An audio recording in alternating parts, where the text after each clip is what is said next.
Welcome back to another explainer. Okay, today we are seriously leveling up. We're officially moving way past the absolute basics, your standard he, she, and it words, and we're unlocking what I like to call the intermediate pronoun toolkit. We're going to learn exactly how to add some real precision and honestly, a bit of flair to how you communicate.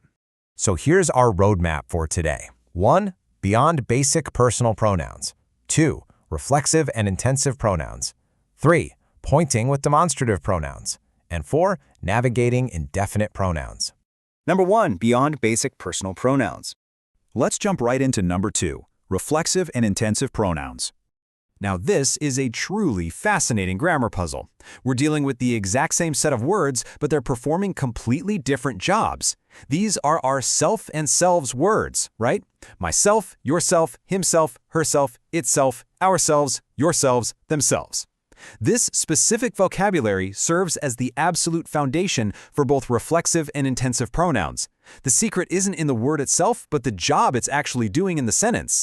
To make sense of this, think of a reflexive pronoun as a mirror.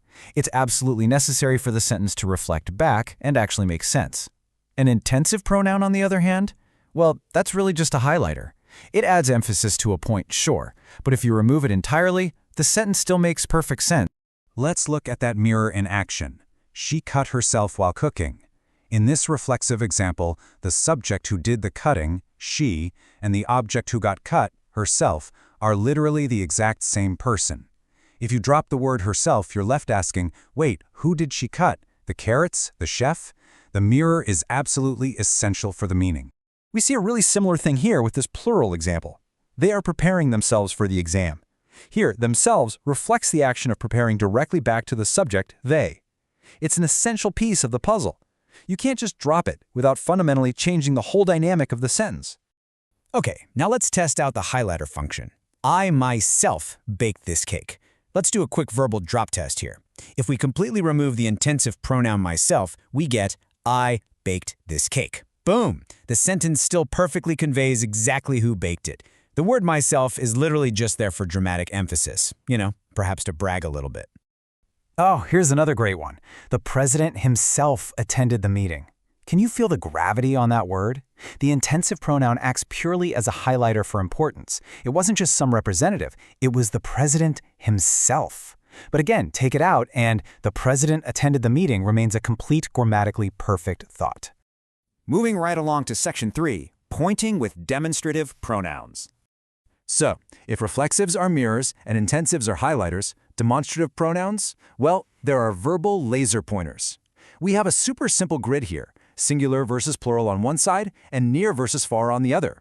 This and that handle our singulars, while these and those handle our plurals. This is my favorite song. Hear the enthusiasm there? We use this because we're verbally pointing to a singular object, the song currently playing right in our ears, that is literally, or even metaphorically, very near to the speaker. But if we look off into the distance, the word immediately changes. That looks like a storm cloud. The object is still singular, it's just one cloud, but because it's physically far away, our verbal laser pointer shifts from this over to that. And we see the exact same dynamic play out with plurals. When the shoes are right there on your feet, plural and near, you confidently say, these are the best shoes I own. But when you're pointing at shoes sitting way across the fence, plural and far, you say, those belong to my neighbor. It's kind of cool, right? Physical distance completely dictates your word choice. All right, final stretch. Section 4, navigating indefinite pronouns.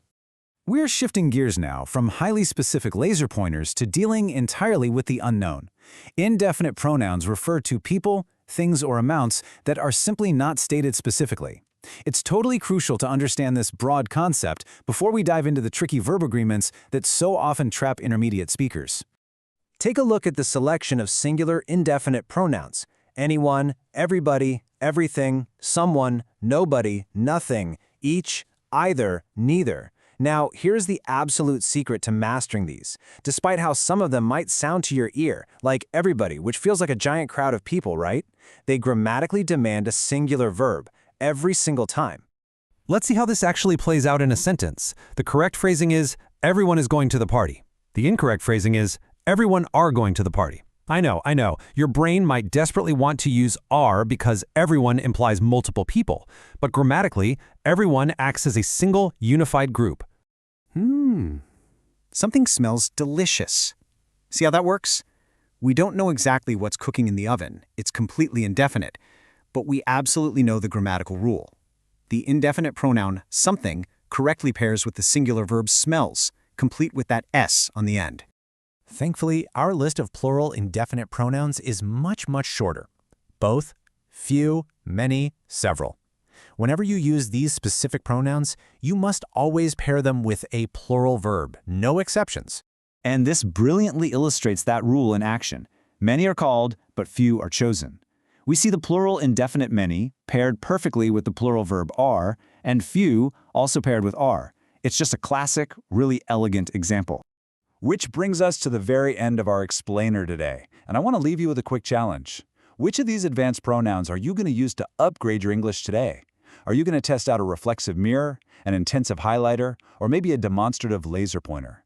Take these specific tools and apply them immediately in your next conversation or writing task. Keep practicing, and I'll catch you in the next explainer.